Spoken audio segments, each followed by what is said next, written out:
السلام عليكم ورحمة الله وبركاته.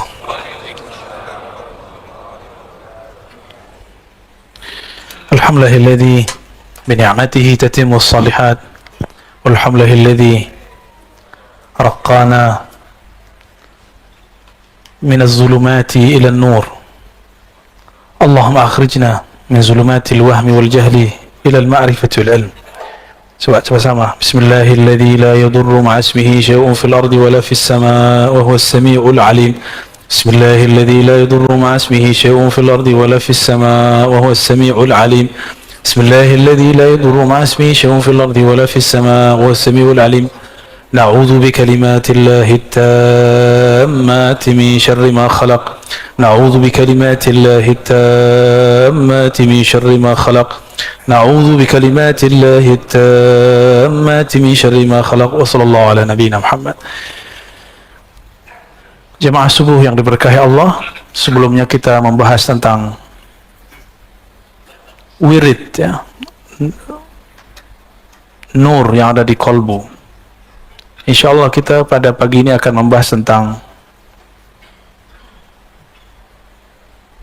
Iqbal dan Idbar. Iqbal, kolbu yang menghadap kepada Allah. Idbar, kolbu yang membelakangi Allah subhanahu wa ta'ala. Ini hikmah nomor 97, kelihatan ya?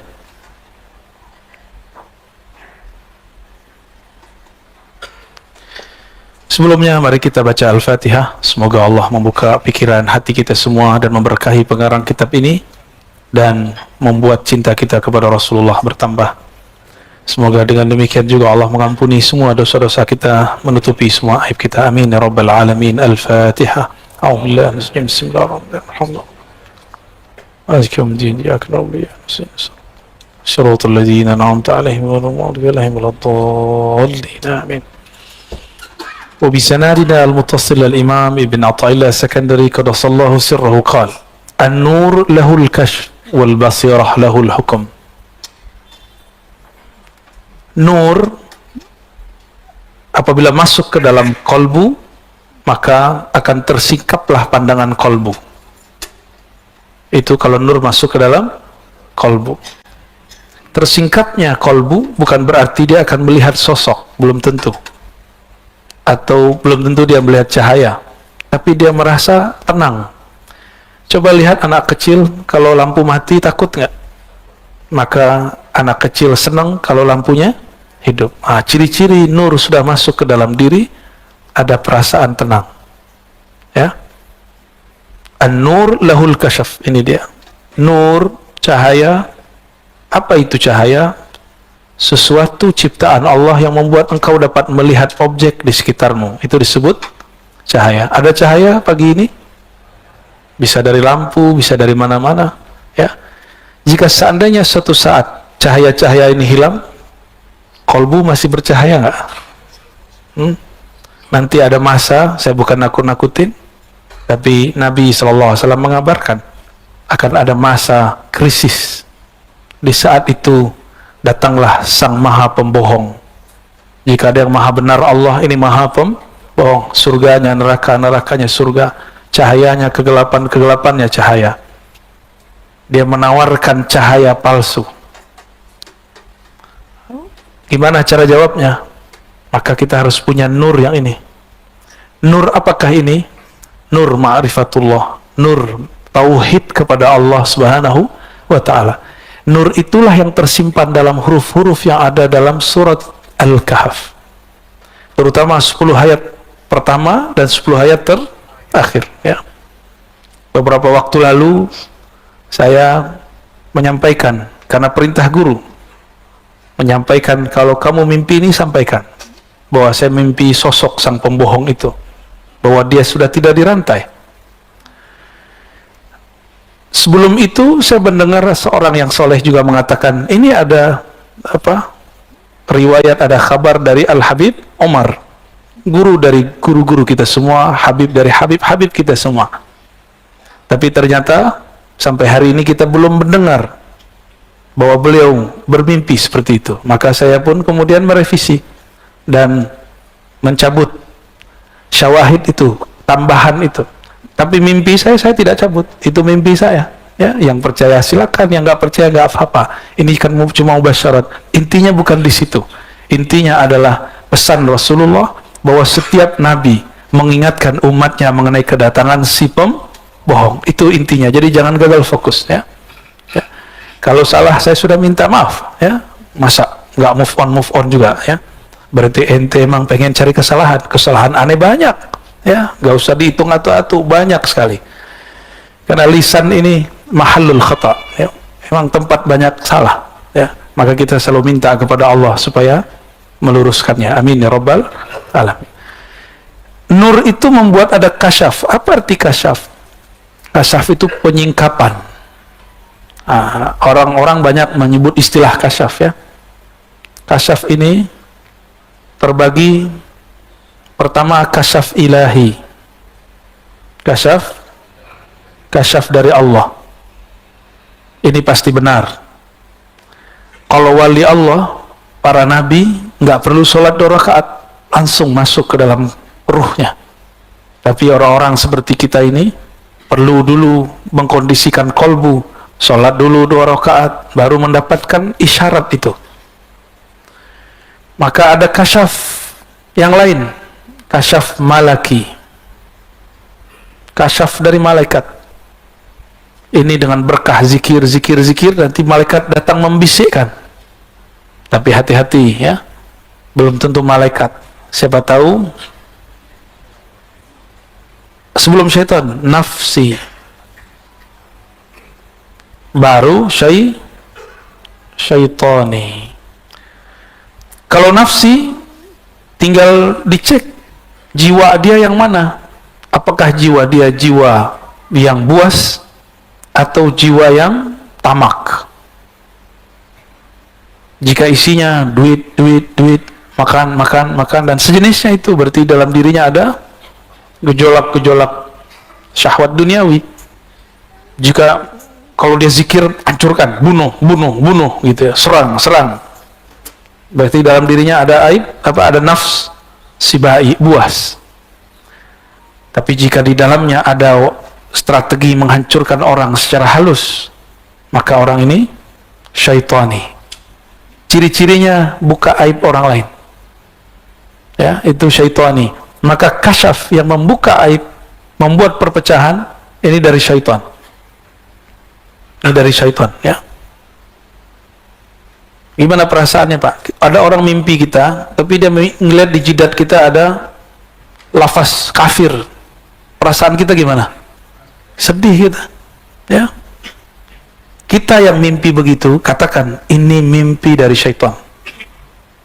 Oh, lagi zikir, katakan, syaitan lebih lama zikir daripada kamu, ya. Jadi kalau itu terjadi pada antum, jangan percaya. Sama, antum mimpi ngelihat ada lafaz Allah di jidat orang, belum tentu juga benar, ya. Seperti itu cara iblis untuk menipu kita, supaya kita percaya dengan orang itu padahal dia bukan orang yang benar. Ini kalau kasyaf ilahi, ini yang disebut ihsan, musyahadah, muraqabah. Ini para wali-wali Allah yang spesial. Sedangkan malaki, ini wali-wali Allah biasa. Jadi wali Allah juga ada tingkatannya, sebagaimana malaikat juga ada tingkatannya. Kalau malaki, turunnya ke kolbu, dia masuk ke kolbu. Sedangkan jika itu dari syaitan, membuat was-was dan gelisah. Nah, di masa Rasulullah ini terjadi semua. Rasulullah hanya menerima mimpi orang yang dari ilahi atau malaki. Saya sudah sering menyebutkan bahwa para sahabat itu setiap ba'da subuh setoran mimpi.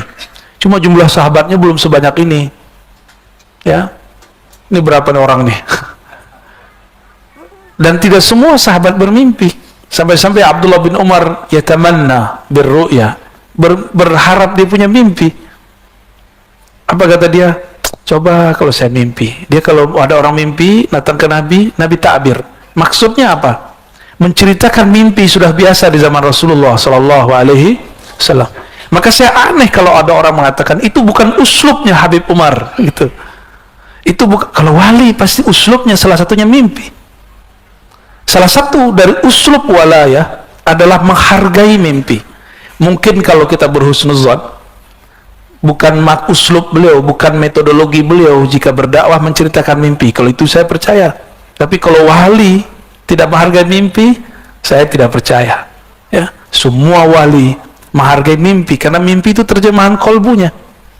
Kolbunya lagi benar, tinggal dicek mimpinya apa. Dan hebatnya wali-wali Allah, mereka sadar dalam keadaan mimpinya. Ya, bisa sadar dalam mimpinya. Dalam mimpi itu akan datang ada wali-wali palsu, mursyid-mursyid palsu, itu bisa dicek, Pak. Bisa dicek. Ada cara-caranya, ya. Ini macam-macam daripada kasyaf, ya. Kalau yang mau nulis silahkan ditulis, ya, saya hapus. Sekarang basirah. Apa beda nur dan basirah? Meskipun nur sudah dapat, tapi kalau basirahnya nggak benar, basirah itu adalah pandangan batin. Ini basirah. Ini pelajaran besar, saya tidak ingin mengungkap kesalahan, cuma ini pelajaran besar yang diekspos. Masalah mimpi, masalah kasyaf. Masih ingat berapa tahun yang lalu, pemilu, salah satu ustadz kita yang sangat alim, mendengar juga orang soleh, sama kasus ya, nggak jauh beda dengan saya, ya. Coba ini masuk ke ranah politik, ya. Bahwa orang soleh ini menyebut nama salah satu calon 5 kali, bener? Itu kasyafnya bener, kasyafnya bener. Tapi yang menerjemahkan kasyaf ketika dibukakan satu kejadian, antum melihat satu kejadian masing-masing beda-beda nggak? Contoh, ini contoh nih. Saya kan ditanya orang mengenai video Gus Yakut tuh, masalah azan. Kalau orang Bintaro mah udah biasa, ya nggak? Bener nggak? Ini Puri Bintaro nggak ada, Pak, suara mic keluar. Ini paling cuma saat azan, sholawatannya nggak ada, baca Qurannya nggak dikencengin. Sudah biasa orang di sini. Tapi masyarakat kita kan masyarakat orang yang rame, suka rame-rame, bener ya? Senang dengerin sholawatan, itu kaget dengan kata-kata begitu, nggak siap. Bapak sudah pernah umroh pasti, haji, di Saudi, itu speaker diatur. Di Malaysia, diatur. Tapi orangnya mau diatur. Orang Indonesia kan nggak siap digituin. Kita ini hidup santai, masa depan cerah. Ketemulah satu clue yang kira-kira membuat kita emosi, kalimat misalnya menggonggong. Nah, ini digoreng terus. Dulu waktu Pak Yusuf Kala berbicara hal yang sama, tidak ada yang mengomentari seperti itu. Kenapa? Ada basiroh yang berbeda, cara pandang yang kan sudut-sudutnya lain-lain. Antum yang biasa keluar negeri itu biasa dengan begitu. Tapi kalau mainnya dalam negeri ya begitulah. Tapi emang diksinya nggak tahu kok diksinya keluar kata menggonggongnya, itu aja masalahnya, ya. Semoga beliau juga merevisi itu, ya. Kalau beliau kan orang panglima katanya di Banser kan, biasanya orang-orang panglima itu mau sportif, insya, ya. Nah ini basirah, cara mandang berlain. Ketika dikabarkan mengenai nama calon 5 kali, saya langsung hati saya nolak, ini nggak benar. Ini nggak benar. Saya nyoblos dia, tapi saya tidak yakin dia yang kepilih. Jadi saya nyoblos orang yang saya yakini nggak pilih, Pak. Aneh kan? Basirah yang ngomong. Tapi kok saya coblos dia juga? Saya juga heran. Ya. Tapi batin ngomong, ini nggak benar. Bukan sekarang. Apakah nanti? Wallahu a'lam. Jadi kasyafnya benar, tapi basirah dalam memahami. Jadi basirah ini boleh kita artikan penerjemah daripada apa yang dilihat. Ini pelajaran semua bagi kita. Dan ini juga terjadi di zaman Rasulullah SAW. Nabi diturunkan ayat bahwa Makkah akan ditakhlukkan. Nabi kira itu tahun ayat itu turun. Tahun berapa ayat itu turun? Tahun ke-6. Maka Nabi datang ke Hudaybiyah. Coba lihat, ya, antum akan paham kenapa dalam bab politik selalu semuanya amburadul. Di zaman Rasulullah pun hampir begitu. Hudaybiyah ini satu bukit, ada lembahnya juga, sekitar 10 sampai 15 kilo lagi ke kota Makkah, ya. Kota Makkah. Berarti dekat ya. 10 kilo berarti dari sini kemana? Ke Tanah Abang. Nggak nyampe, kejauhan. Pondok Indah. Oke, dekat ya. Sini ke Pondok Indah. Ya, kita tinggal jogging nyampe setengah jam. Berarti kalau mereka teruskan perjalanan, akan terjadi pertumpahan darah setengah jam lagi.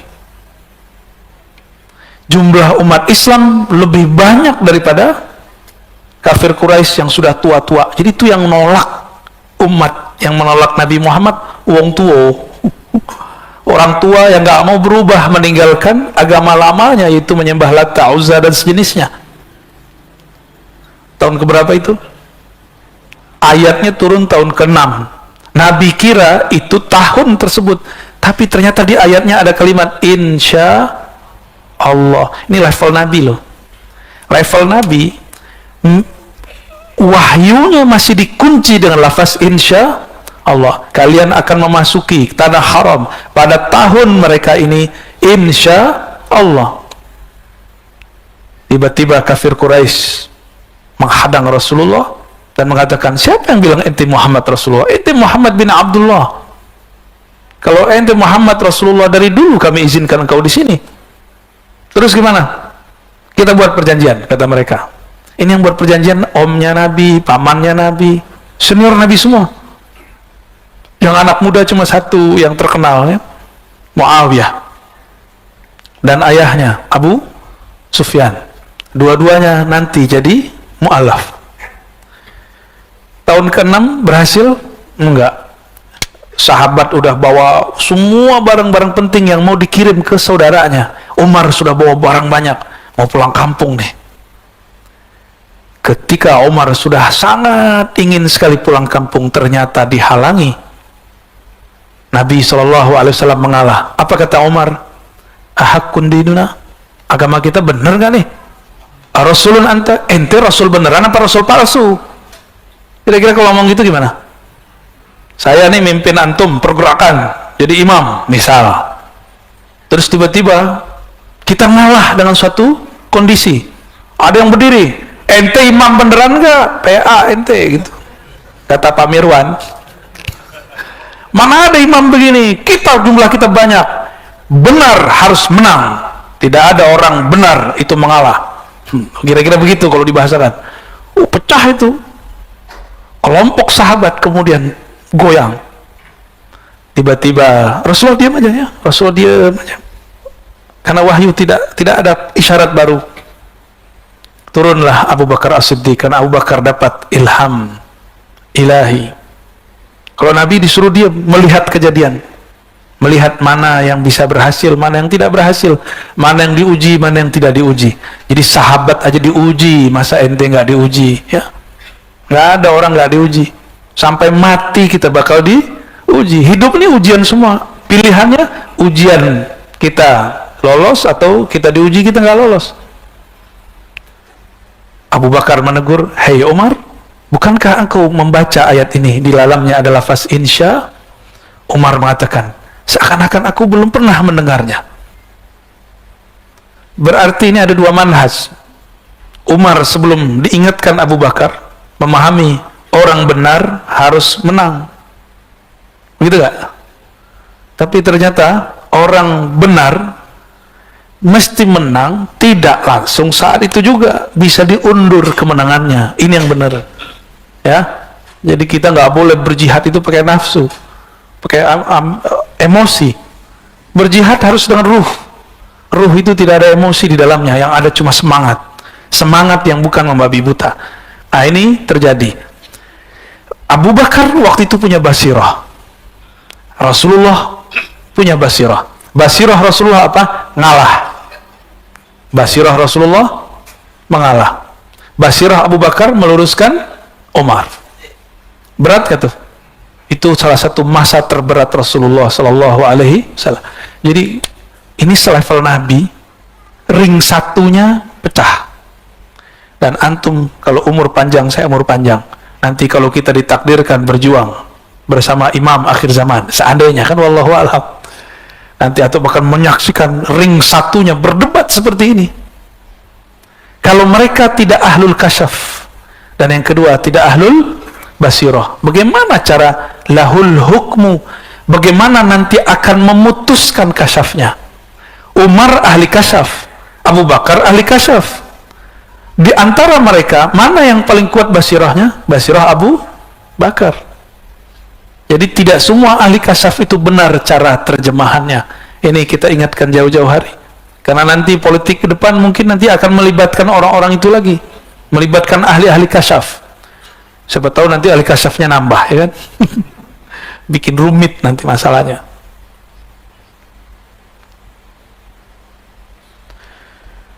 Hukmu artinya keputusan. Memutuskan makna daripada kasyaf, ya. Apa makna yang ada dari kasyaf tersebut? Ini yang akan diputuskan. Disinilah kita perlu memandang kolbu. Wal kolbu, kolbu itu mempunyai dua karakter. Yang pertama iqbal. Ada namanya iqbal? Iqbal, menghadap kepada Allah, bukan ke nafsunya. Yang kedua idbar, menghadap dunia. Idbar menghadap dunia. Di dunia ada apa aja? Fulus. Apa lagi? Viral. Sama-sama app. Satu app fulus, satu viral. Dua ini. Satu duit materi, dua eksistensi. Satu fulus, satu viral. Cuma ini ujian umat Nabi Muhammad, yang lain lewat, gak ada masalah. Apa aja ujian umat Nabi Muhammad gak ada masalah. Tapi kalau urusan dua ini kita bisa lewat, ya. Kita bisa hancur. Urusan fulus dan viral. Benar gak? Apa saya salah? Ya. Fulus gimana? Antum diuji dukutnya, fulusnya. Saat kita cinta harta, kita yang bekerja, bukan kita yang menikmati. Maka saya sering bertanya ke kawan-kawan saya yang bekerja, pernah nggak Anda sudah capek-capek survei, buat bahan presentasi, mengumpulkan data, tapi yang jebol punya teman, pakai punya kita? Pernah? Pasti banyak, ya. Gak usah khawatir, Allah nggak pernah menukar rezeki seseorang. Siapa yang stres saat itu, berarti dia sedang berprasangka kepada Allah. Inilah bahayanya, rukun iman keenamnya rusak. Dia berpikir rezeki dia diambil orang. Tidak ada rezeki kita diambil orang. Apalagi pasangan kita diambil orang, gak bakal. Itu rezeki. Anak kita diambil, gak bakal. Yang punya kita akan sampai kepada kita. Yang gak bakal sampai. Nah, ini perlu digarisbawahi. Punya apa namanya? Punya usaha yang sama dengan orang lain? Pernah punya? Tiba-tiba nggak laku, sepi, setan datang. Ini kan bagian dari was-was. Kasyaf syaitani. Kebawa mimpi bahwa tetangga sebelah naruh apa namanya? Jimat sial. Ya, toko kamu sedang diserang. Wah, datanglah ke dukun besok. Kata dukun, itu benar. Mimpi setan datang ke rasulnya setan. Klop sudah, kuadrat. Kesetananlah orang ini. Ini kesurupan orang sadar. Lebih bahaya daripada orang kesurupan beneran. Ada orang kesurupan, paling-paling suaranya berubah, ya. Ya, togang-togang dikit, ya, cowel, ya, sadar insya Allah. Tapi kalau yang kayak tadi, itu kesetanan. Dia sadar, tapi dia sedang kesetanan. Dan itu lebih berbahaya. Ya. Nah ini teman-teman. Ini yang merusak kita nih. Fulus sama viral. Materi dan imateri. Cinta harta dan cinta eksistensi. Dua ini yang merusak kita semua. Semoga Allah selamatkan kita dari semua fitnah-fitnah ini, ya.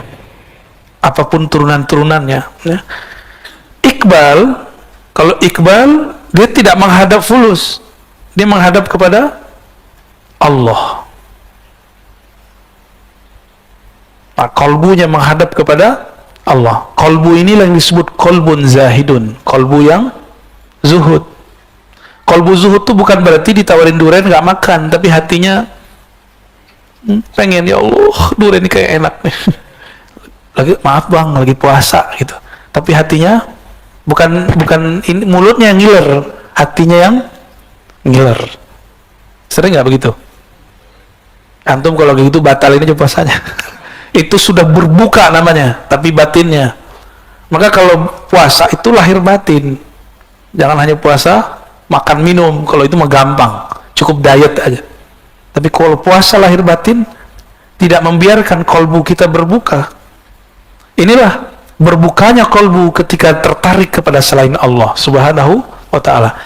Gak apa-apa antum bergelimang harta, gak apa-apa. Mobil ganti-ganti silakan, rumah nambah terus silakan. Ada lagi yang nikah terus silakan. Yang penting kolbunya ma'allah, bersama. Bisa begitu? Ya bisa. Sebagaimana sebaliknya, ada orang yang gak nikah-nikah tapi pikirannya jorok terus ya. Ada orang yang miskin tapi dalam hatinya pulus. Ada kan? Ada yang gak terkenal pengen viral mulu. Banyak kan begitu? Banyak. Tuh yang depan saya banyak banget. Cirinya gampang. Antum posting suatu, seneng nggak kalau di like orang? Seneng. Berarti ada bakat hubul viral, cinta viral. Tapi itu normal ya. Namun kita dituntut di atas normal. Gitu. Jadi jangan hanya menjadi manusia biasa. Jadilah manusia yang di atas kebiasaan. Biasanya jam segini kita tidur, ayo kita bangun gitu. Enakan tidur ya jam segini? Ya. Alhamdulillah, ini tandanya nurnya sedang aktif.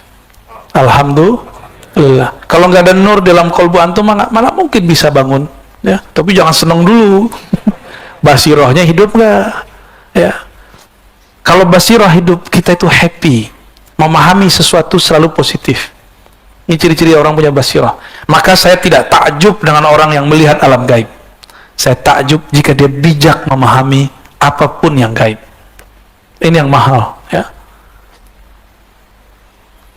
Saya punya guru, dia ngobatin penyakit hati dan orang gila. Waktu saya minta izin mau ke Jakarta dulu tahun 2000 berapa itu ya, 2004 atau 2005. Tiba-tiba ada pasien datang, tapi ini bukan pasien gila, pasien yang dia mengatakan, di sana guru dipanggil Buya ya, Buya, saya melihat dalam mimpi saya tetangga sebelah naruh semacam sihir di rumah, maka kami sakit-sakitan sekeluarga. Itu langsung digebrak meja. Apa-apaan kalian? Itu iblis. Langsung wajah mereka terang. Yang tadinya seperti dirundung duka, nggak ada semangat, langsung semangat. Jadi dengan gebrak meja itu sembuh. Jadi wali begitu Pak ya. Wali gebrak meja, muridnya jadi sembuh. Guru kalau gebrak meja, santrinya jadi kiai.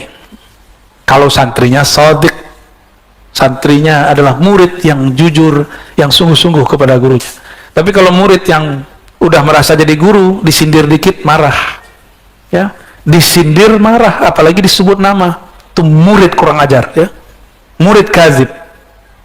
Murid itu kalau diomongin oleh gurunya, dia nggak tersinggung, justru dia datang ke gurunya, mencium tangan gurunya dan minta maaf. Wahai Tuan Guru, kalau aku salah, bimbing aku, jangan dibiarkan aku jauh.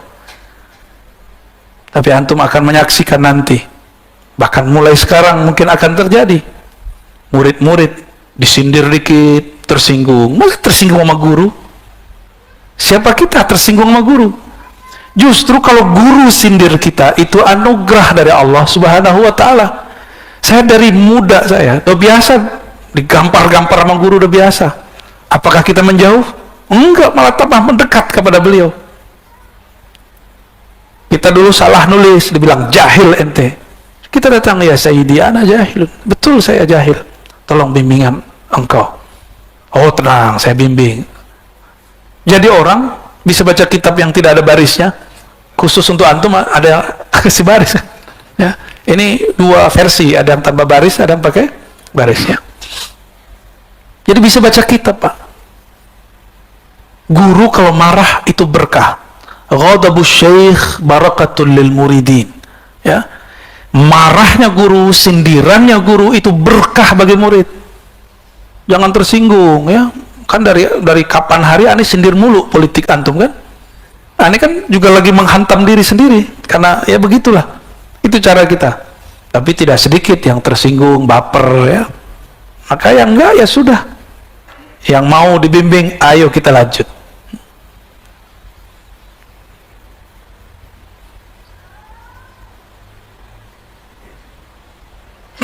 Kita masuk ke hikmah yang ke-58, ya. Mungkin beda kitab akan beda nomornya, ya. Nomor kitab ini bukan dari pengarang. Seperti halaman bukan dari pengarang. Ya, nomor hadis bukan dari Imam Bukhari, tapi itu dari penerbit. Maka beda penerbit, beda nomor. Jadi kalau ada orang hafal nomor, hebat. Cuma bukan itu intinya. Inti dari ngaji ini ya mengerti isinya, bukan mengerti nomornya. Bismillahirrahmanirrahim. La tufrihka at-ta'ah. Janganlah membuat senang engkau ketaatan. Maksudnya jangan kamu GR kalau taat. Bisa memberi orang, jangan senang dulu. Ya. Pernah nitip sedekah nggak ke ustadz? Jangan senang dulu, itu beban buat ustadz. Kan ustadz punya hak, jadi ambil kan? Tapi dia nggak ambil. Jadi kalau kita nitip sesuatu kepada orang, jangan kemudian intimidasi dia. Karena dia sudah berbuat sesuatu untuk kita. Ya. La tufrih katta'ah, jangan kamu GR dengan maksiatmu, merasa girang dengan taatmu. Tadi saya sebut ada nur di hati antum, kan senang kan, farhan kan? Senang, tapi jangan senang dulu. Jangan senang karena itu kita yang bangun, kita yang duduk. Tapi senanglah jika ada sesuatu yang lain. Kata beliau, la tufrihka ta'atu li'annaha barazat minka. Jangan kamu merasa senang karena taat itu kamu anggap barazat minka, muncul dari dirimu. Bisa baca Quran one day, one juz. Itu nasibnya gimana tuh? Masih ada nggak tuh? Hah? Masih? Berapa orang? Dulu 300. Dulu banyak, ya. Lama-lama ada kebosanan, malal. Apa kata Allah? Innallaha la yamallu hatta tamallu. Allah tidak akan bosan sampai kamu bosan. Dan sudah banyak yang kabur kan? Kenapa? Karena cuma membaca. Maka majelis tadi harus di-upgrade biar tidak bosan. Harus ada majelis mengkaji yang dibaca. Itu ya. Itu usul saya kalau masih punya majelis one day one juz. Jangan kamu merasa senang kamu bisa membaca Quran 1 juz 1 hari, bisa tahajud, bisa ikut pengajian. Jangan senang karena itu usaha kita. Tapi senanglah engkau. Wafrah biha. Farhanlah kamu, senanglah kamu. Li'annaha barazat minallah. Karena ketaatanmu muncul. Barazat ini artinya muncul.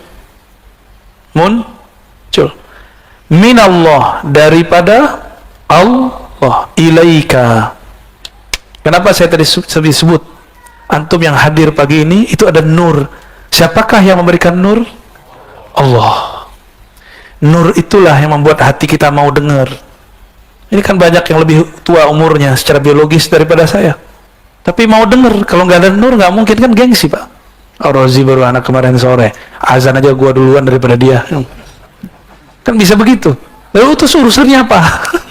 Ya, dulu dia dokter, aneh yang suruh dokter kok. Terus masalahnya apa? Kalau dia sekarang jadi guru kita, dan itu akan terjadi Pak.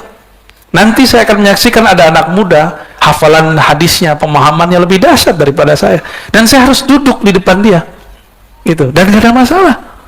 Kita senang-senang aja. Kenapa? Ilmu yang ada pada saya dan ada pada dia kan dari Allah. Maka saya duduk di depan dia bukan sedang menghancurkan eksistensi, justru sedang mensyukuri apa yang diberi Allah Subhanahu wa ta'ala. Inilah ayat Allah Ta'ala, kul bifadlillah wa birahmatihi fabidzalika falyafrahu huwa khairum mimma yajma'un. Katakanlah hai Muhammad, ini dalil maulid juga ya, Ini dalil maulid juga dalil bab masalah taat. Bifadlillah, dengan anugerah Allah dan rahmat kasih sayangnya jualah.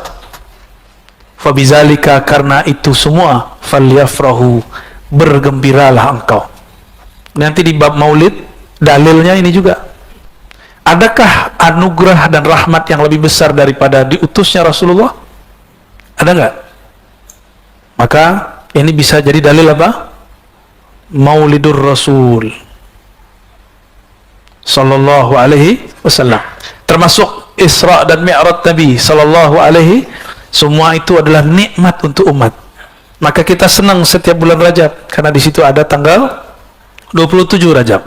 Meskipun secara riwayat tidak terlalu sahih, tapi ahli sejarah memilihnya untuk memperingati Isra dan Mi'raj. Falyafrahu, ya, maka bergembiralah. Kenapa? Karena itu anugerah dari Allah Subhanahu wa ta'ala. Jadi kita senang salat subuh bukan karena kita bangun, tapi karena kita dibangunkan Allah. Beda tipis ya. Kita senang tahajud karena bukan tahajud kita, tapi karena Allah membangunkan.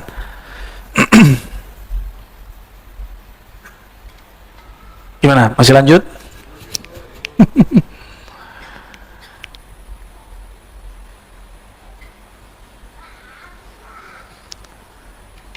Hikam yang ke-59. Bismillahirrahmanirrahim.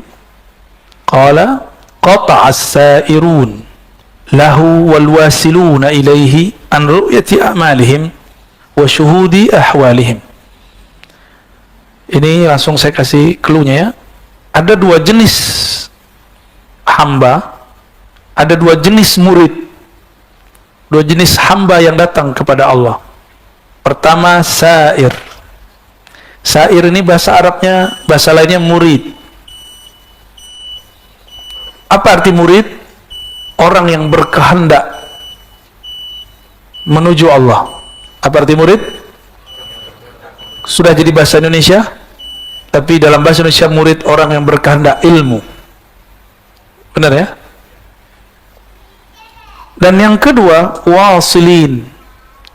Wasilinnya orang yang sudah sampai kepada kesadaran ilmu Allah, disebut dengan murad.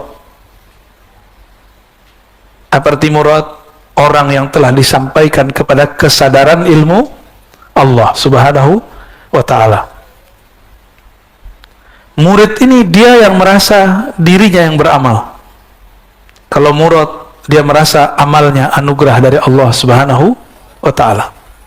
Maka lafaznya qata'as sa'irin lahu wal wasilin, atau qat'us sa'irina wal wasilin, ya, an ru'yati a'malihim.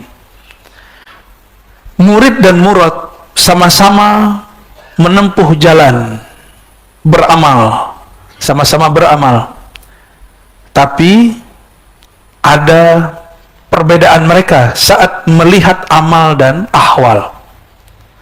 Dia beramal, dia merasa ini amal dia yang berbuat atau apa, ini yang berbeda. Amma sa'irun, adapun murid-murid, karena mereka lam yatahaqqaqu, belum menerapkan as-sidqa ma'allah, kesungguhan hakiki bersama Allah, maka mereka merasa merekalah yang berilmu, merekalah yang beramal, merekalah yang zikir. Nanti ngomong, saya sudah zikir kok masih kena COVID, saya sudah doa, saya sudah sedekah haji umroh, kok masih kena ujian seperti ini.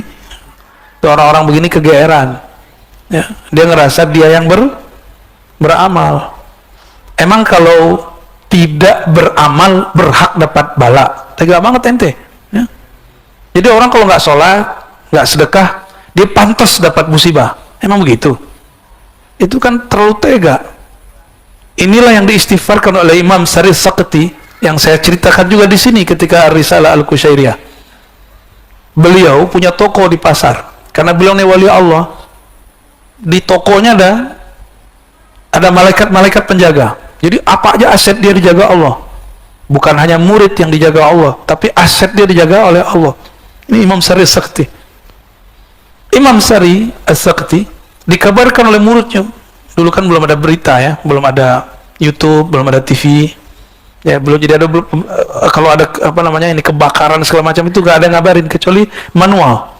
Datanglah muridnya terburu-buru mengatakan, "Wahai tuan, Syekh, semua toko terbakar kecuali toko ente." Kata dia, "Alhamdulillah, emang gua wali." Dalam hatinya. Itu perasaan bener gak tuh? Tapi secara zahir bener ya, kita semua orang kena, kita enggak. Kita baca apa? Waktu zaman banjir di Jakarta, teman saya bilang, "Alhamdulillah semua rumah banjir kecuali rumah saya di komplek." Tega bener tuh dia ngomong alhamdulillah. Tapi secara zahir kita baca alhamdulillah ya. Secara zahir nggak ada salah. Kata orang nih, orang soleh nih, dia ketika nggak kena banjir dia baca alhamdulillah. Tapi kalau dia punya nur kewalian dalam dirinya, pantas nggak dia bersenang hati, bersyukur di saat semua orang tersungkur? Pantas nggak dia mengatakan alhamdulillah di saat semua toko terbakar kecuali toko dia? Kayak gitu ya. Dikit-dikit bedanya ya antara wali sama wali PA. Maka saya tidak percaya meskipun digimik nih pergerakan Islam, tapi isinya kebencian. Senang ketika ada orang kena musibah, senang ketika ada orang yang mendapatkan mafasid, kerusakan. Dia mengatakan, "Tuh, laknat ente kualat karena ente habis giniin guru kita." Itu bukan Islami, meskipun yang ngomong pakai baju-baju Islam. Emang ada baju Islam ya? Itu baju Islam atau baju Ahok? Hah? Baju koko kan? No, baju Abu Jahal Pak Abu Khalid? Gak juga ya. Allahumma sholli ala.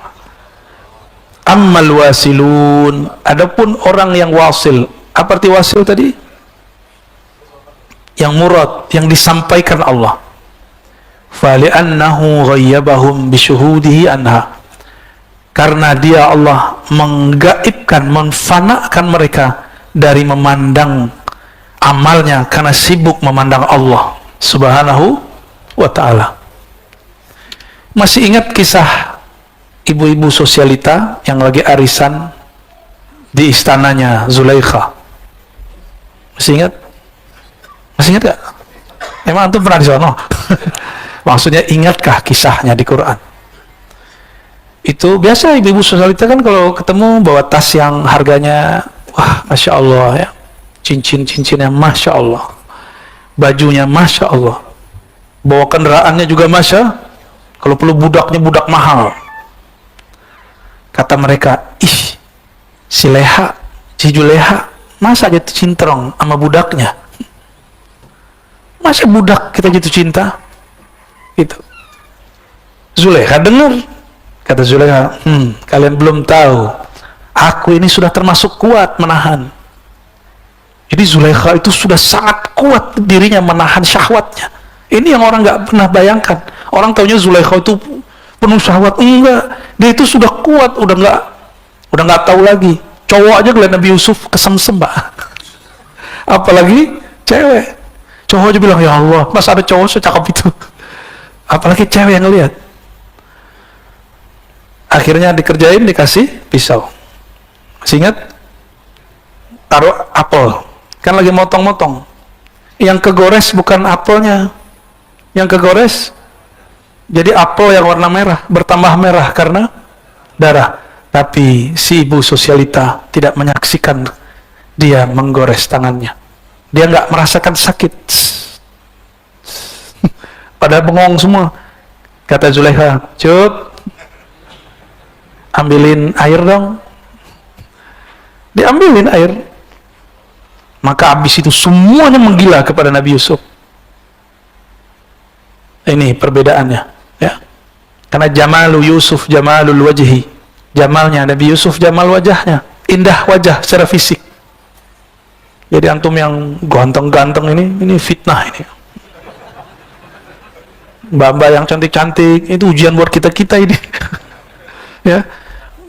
Kita mandang yang mana? Karena pandangan ini masih kepada fisik, kita jatuh cinta kepada fisik. Inilah lemahnya kita semua. Benar nggak kelemahan kita? Jadi nggak usah sok suci lah ya. Ya, semua kita punya itu. Dan ujian kita yang terberat selain yang dua tadi, ya lawan jenis. Laki terhadap perempuan, perempuan terhadap laki-laki, sama aja itu. Tapi maksud saya bukan itu. Jika ibu-ibu sosialita yang cantik, yang rapi, mereka bisa tidak merasakan sakitnya menggores tangannya, apalagi jika mereka menyaksikan hakikat Nabi Muhammad SAW. Apalagi jika mereka menyaksikan keindahan Allah Subhanahu wa Ta'ala, nggak akan terasa sakit. Covid ini udahlah jalani aja, kan Allah yang ngasih. Apa ada sesuatu yang terjadi di alam semesta di luar aturan Allah? Ada nggak? Berarti Allah yang atur nggak nih? Walaupun zahirnya mereka, ya nggak tahu siapa mereka. Aneh juga nggak tahu. Itu bukan urusan presiden, Pak. Itu semua negara kena. Dan ini satu-satunya virus di sejarah alam semesta yang bisa menggegerkan semua dunia. Jadi jangan main-main lagi. Ini sudah global semua. Kok masih aja ngomong, kiamat masih panjang. Dajjal belum keluar. Nabi ingetin Dajjal sudah keluar. Kita kok masih main-main aja. Di zaman ini Rasulullah SAW mengatakan, ya, antum bisa bayangkan, semua nabi mengingatkan, hatta Nabi Muhammad mengingatkan, tapi Dajjalnya nggak keluar untuk mereka, keluarnya untuk kita. Nggak mungkin Allah tidak memberikan bekal, mesti bekalnya lebih berat dan lebih dalam daripada bekal-bekal umat terdahulu. Maka Rasulullah SAW memberikan bekal syariat kepada sahabat supaya diturunkan kepada umat. Syariat ini di dalamnya ada tauhid, di dalamnya ada fikih, supaya ini menjadi wadah penguat energi kita, namanya ihsan, ma'rifatullah Subhanahu wa Ta'ala, supaya nanti antum nggak seperti Hawariyun, ya, yang menjadi kesepian karena teman-teman Hawariyun semuanya menuhankan Isa. Jadi mereka nggak kuat tauhidnya, yang dilihat Nabi Isa. Maka mereka menyembah Nabi Isa. Diangkatlah Nabi Isa jadi Tuhan. Setelah 300 tahun dia wafat, tahun 324. Ya. Itu terjadi. Jadi mereka menyembah Allah, tapi yang tampak pada perbuatan Nabi Isa. Itu kalau bahasa lembutnya, Pak. Kalau bahasa kasarnya lain lagi. Ya. Tapi kita kan tetanggaan, Pak, ya. Tetanggaan mas sebelah parkiran kan, jadi kita nggak boleh ngomong kasar-kasar amat. Udah cukup lah ya, udah jam 6. Gimana? Ada pertanyaan? Cukup? Ada pertanyaan? Mana nih panitianya? Baik, yang mau bertanya boleh angkat tangan.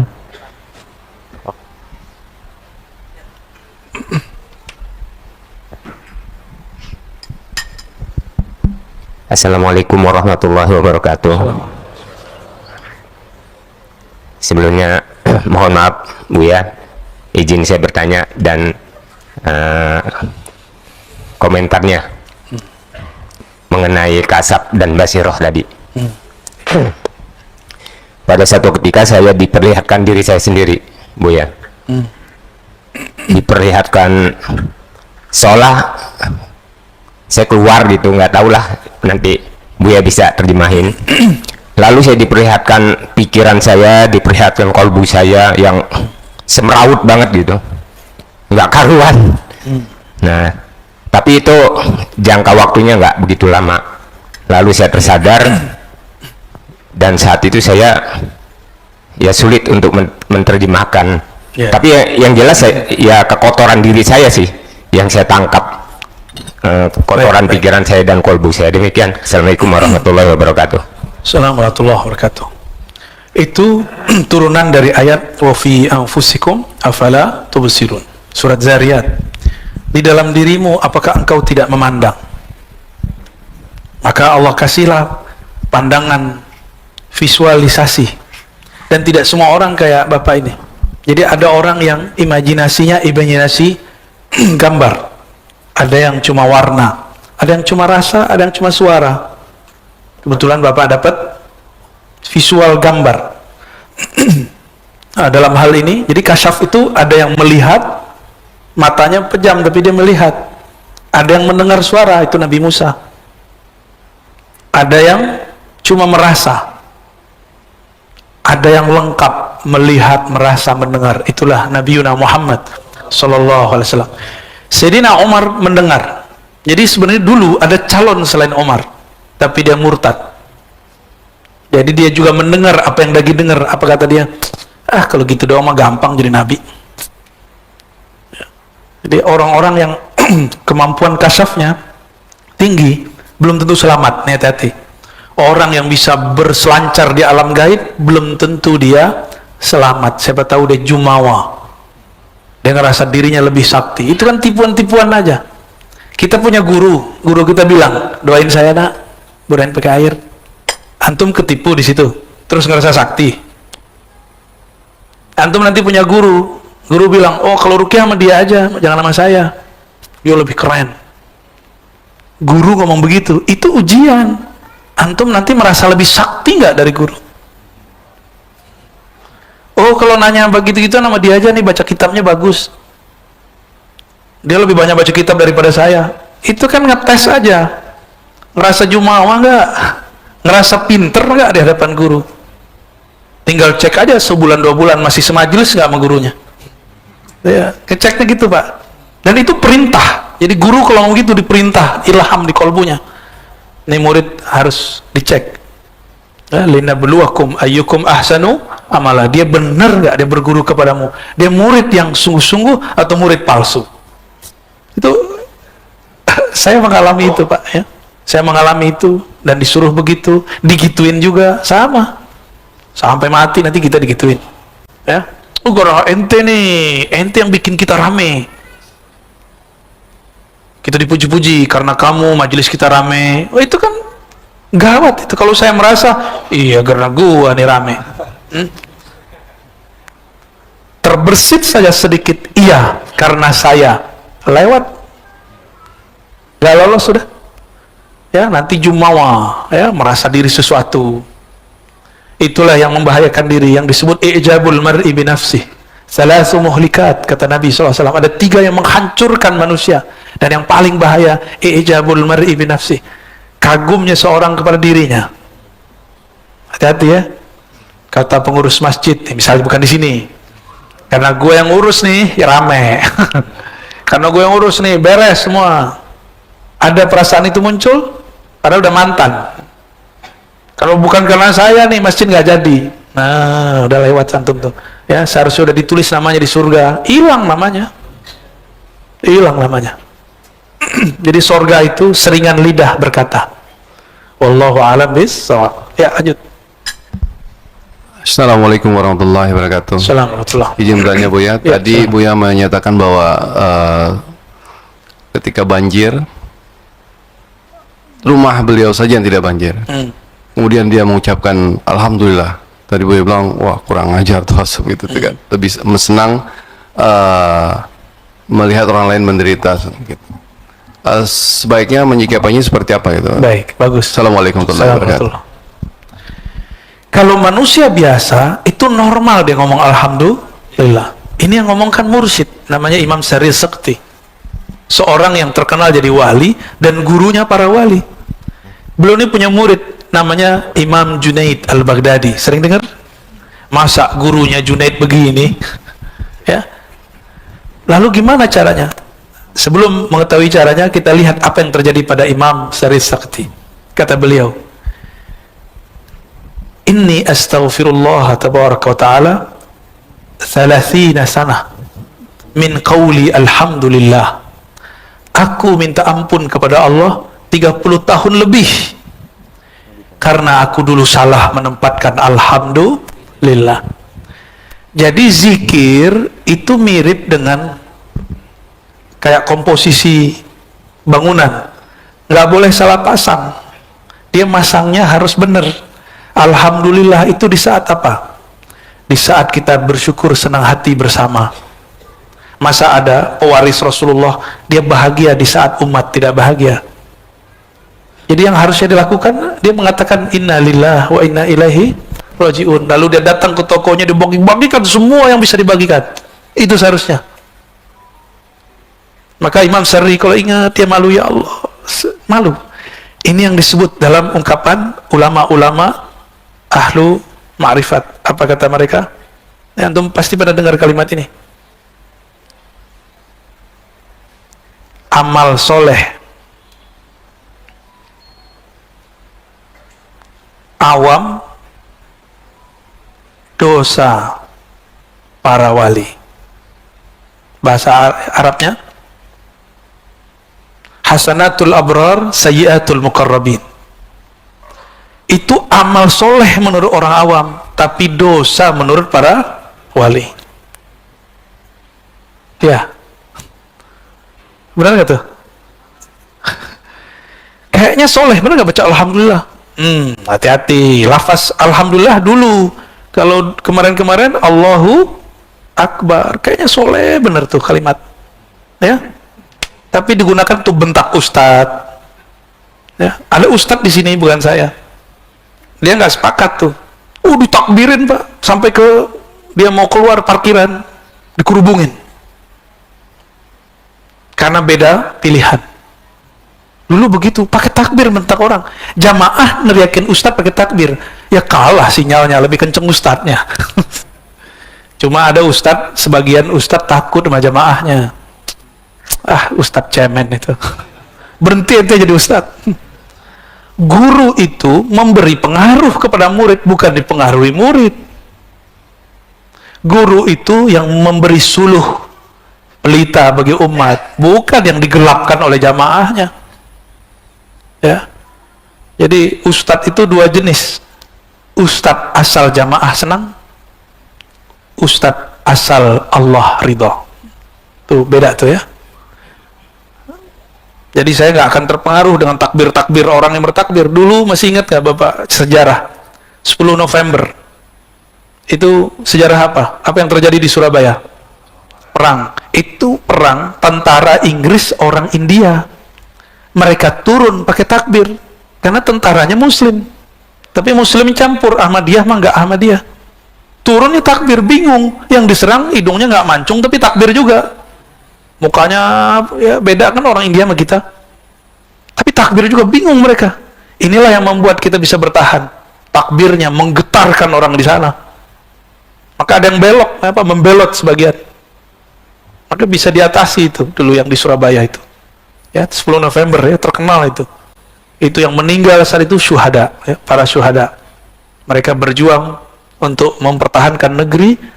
Yang mana negeri itu dulu aman, tempat beribadah menyembah Allah Subhanahu wa Ta'ala. Jadi mencintai negeri yang di mana tempat itu aman untuk ibadah, baru disebut hubbul watan minal iman. Cinta negeri bagian dari iman. Jadi kalau negeri yang nggak begitu nggak usah dicintai. Ada mau tanya sama antum nyaman nggak sholat selama ini? Ya. Ada nggak yang larang? Nggak ada. Kajian-kajian dilarang nggak? Amanah, yang penting pakai masker kan. Alhamdulillah. Jadi ini ya udah ya, amal soleh orang awam, tapi bagi wali dianggap dosa karena salah menempatkannya. Dan saya menyaksikan itu selama 2019 itu terjadi. Kiri kanan sama. Di sini Islam, di sini Islam. Ini partainya Islam, ini partainya Islam. Bahkan yang ini partainya nggak Islam, tapi takbirnya lebih kenceng. Kita bingung, ini mana yang noleh ke kanan, Allahu Akbar, ke kiri, sholawatan sama istighosahan. Kita bingung Pak selama itu. Ya. Ada lagi? Cukup lah ya. Buya, Afan, ada pertanyaan dari YouTube Buya. Oke. Satu pertanyaan dari Siti Nisrina. Izin bertanya Buya, bagaimana cara terkoneksi dengan wali Al-Ghaus? Gak usah capek-capek cari wali Ghaus. Ya. Wali Ghaus itu adalah poros wali di alam semesta. Caranya gampang. Poros diri kita di mana? Temui poros dirimu, engkau akan menemui poros alam semesta. Allah memandang ke dalam diri. Allah juga memandang hanya kepada Al-Ghaus. Al-Ghaus di zaman Rasulullah beliau. Al-Ghaus itu artinya pemimpin kekasih-kekasih Allah. Di zaman Rasulullah hidup, beliaulah Al-Ghausnya. Ketika beliau wafat, diteruskan oleh sahabatnya Abu Bakar, Umar, Utsman, Ali. terlalu zuriat Rasulullah SAW. Ya, ada yang zuriat ruhani, ada yang zuriat secara nasabi, nasabnya zuriat Nabi. Ada yang enggak, dia bukan zuriat Nabi, tapi rohaninya selalu memandang Allah. Al-Ghaus itu kolbunya detik per detik pandang memandang dengan Allah. Dan itu bukan saya, ya. Kalau saya Al-Gosong, bukan saya. Jadi Al-Ghaus, wali Allah yang Allah turunkan rahmat di kolbunya, itu artinya Ghaus. Karena Allah selalu mandang kolbunya. Selama orang ini hidup di dunia, dunia masih ada. Jadi kapan dunia kiamat kalau sudah tidak ada kekasihnya yang dia pandang memandang dengan Allah Subhanahu wa ta'ala. Inilah makna wa ma khalaqtul jinna wal insa illa liya'budun. Alam semesta, jin manusia, langit bumi itu cuma diciptakan untuk menyembahnya, memandangnya. Ihsan, engkau beribadah seakan memandangnya. Jika orang ini sudah nggak ada, tunggu waktu hancur. Jadi nggak usah khawatir, ya. Temuilah, lihatlah, pandanglah poros dirimu, maka engkau akan menemui poros alam semesta. Semoga Allah memberkahi kita semua. Astaghfirullahaladzim, astaghfirullahaladzim. Allahummarrahmanirrahim, ya Karim, ya Azim, ya Alim, ya Alim, ya Ghaffar. Ya Allah yang maha mengetahui, yang maha khabir, yang maha mengerti semua dosa-dosa kami. Ya Allah, kami menutupi semua dosa kami dengan kesolehan-kesolehan palsu. Ampunkan dosa kepalsuan ini, ya Allah. Ya Allah, di mata kami banyak dosa, di telinga kami banyak dosa, di lisan kami apalagi, ya Allah. Sekarang di zaman ini jari-jari kami pun ikut banyak berdosa. Allahumma ya Allah, meskipun dosa kami menggunung, menjulang sampai ke langit-Mu, tapi rahmat-Mu lebih luas, bahkan seluas arasy-Mu. Maka dengan keluasan rahmat kasih sayang-Mu, ya Allah, tutuplah semua aib kami. Tutuplah aib kami di hadapan-Mu, ya Allah. Jangan pandang kami sebagai hamba yang bermaksiat, ya Allah. Allahumma ja'al sayyi'atina sayyi'at man ahbabta. Ya Allah, jika kami terjebak maksiat, jangan kami dianggap orang yang durhaka, ya Allah. Jika kami tersesat, jangan biarkan kami tersesat, ya Allah. Tarik kami ke jalan Engkau, ya Allah. Paksa kami kembali ke jalan-Mu, ya Allah. Allah marzuqna al-iqbal fi qulubina. Ya Allah, berikan kami iqbal, menghadap hanya kepada Engkau di dalam kolbu kami. Ya Allah, jadikan kolbu ini mentalak dunia sebanyak-banyaknya, sehingga dia tidak memandang lagi kepada dunia. Ya Allah, jika Engkau izinkan kami berjuang, berjihad di akhir zaman, takdirkan kami membersamai kekasih-Mu Al-Imam Al-Mahdi. Selamatkan kami dari fitnatul Dajjal. Selamatkan kami dari sosok yang berbohong atas nama-Mu, yang berbohong atas nama Nabi-Mu, yang datang membawa siksaan kepada kami.